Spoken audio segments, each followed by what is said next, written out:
আসসালামু আলাইকুম রহমতুল্লাহি ওয়াবারকাতুহু। সম্মানিত প্রিয় দর্শকবৃন্দ, প্রতিদিনের মতো আজকে আপনাদের সাথে হাজির হয়েছি খুবই গুরুত্বপূর্ণ একটি মাসালা নিয়ে। সম্মানিত প্রিয় দর্শকবৃন্দ, আজকে আপনাদের সাথে আলোচনা করব মহিলারা জামাতে নামাজ আদায় করার বিধান কি এবং মহিলারা জামাতে নামাজ আদায় করা উত্তম নাকি একাকীভাবে নামাজ আদায় করা উত্তম। তো সম্মানিত প্রিয় দর্শকবৃন্দ, আমাদের এই চ্যানেলের মধ্যে খুবই গুরুত্বপূর্ণ মাসালা সম্পর্কে আমরা আলোচনা করে থাকি। তো যে সমস্ত মা বোনেরা আপনারা আজকের এই ভিডিওটি দেখতেছেন, আশা করব যে আমাদের এই চ্যানেলটিকে সাবস্ক্রাইব করে রাখবেন এবং দিনের প্রত্যেকটি বিষয়কে জানার জন্য, ইসলামিক বিষয় সম্পর্কে জ্ঞান অর্জনের জন্য আপনারা আমাদের চ্যানেলের ভিডিওগুলো অবশ্যই দেখবেন। তো সম্মানিত প্রিয় দর্শকবৃন্দ, আজকে আপনাদের সাথে যে বিষয়টি আলোচনা করব যে মহিলারা জামাতে নামাজ আদায় করা উত্তম নাকি একাকীভাবে নামাজ আদায় করা উত্তম। তো সম্মানিত প্রিয় দর্শকবৃন্দ, রাসূলুল্লাহ সাল্লাল্লাহু আলাইহি সাল্লাম হাদিসের মধ্যে যে কথা বলেছেন, হযরতে উম্মে সালামা রাদিয়াল্লাহু তাআলা আনহা থেকে বর্ণিত, হুজুর পাক সাল্লাল্লাহু আলাইহি সাল্লাম ইরশাদ করেন যে মহিলাদের জন্য উত্তম হলো যে তারা ঘরের কোণের মধ্যে নামাজ আদায় করবে। পুরুষেরা জামাতের সাথে নামাজ আদায় করলে যেরকম সওয়াব হয়, যদি কোনো ব্যক্তি, কোনো মহিলা ঘরের কোণের মধ্যে একাকীভাবে নামাজ আদায় করে, তাহলেও ওই মহিলার জামাতে নামাজ আদায় করলে যেরকমভাবে সওয়াব হয়, সে ঘরের কোণের মধ্যে একাকীভাবে নামাজ আদায় করার কারণেও আল্লাহ রাব্বুল আলামিন তাকে ওইরকমভাবেই সওয়াব দান করবেন।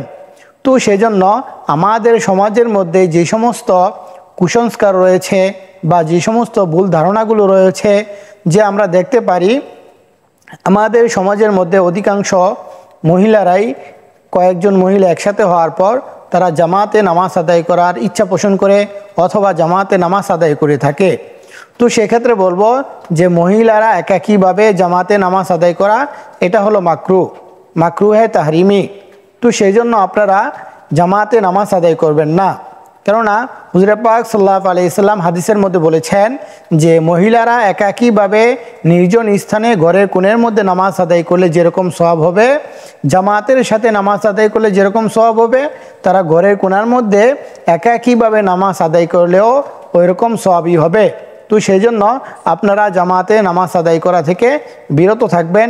এবং যে সমস্ত ভাইয়েরা আজকের এই ভিডিওটি দেখতেছেন, আপনারাও আপনাদের মা বোনদেরকে জামাতে এরকমভাবে নামাজ আদায় করার জন্য কোনো জায়গায় যাওয়া, বিশেষ করে আমাদের সমাজে অথবা আমাদের শহরের মধ্যে যে সমস্ত লোকেরা এগুলো করে থাকে, যে বিশেষ কোনো দিনেতে, শবে কদরের দিন অথবা বিভিন্ন বিশেষ কোনো দিনের মধ্যে তারা জামাতের সাথে নামাজ আদায় করার জন্য এক স্থান থেকে অন্য স্থানে যায় অথবা নিজ ঘর থেকে অন্য কোনো ঘরের মধ্যে গিয়ে তারা জামাতের সাথে নামাজ আদায় করতে চেষ্টা করে।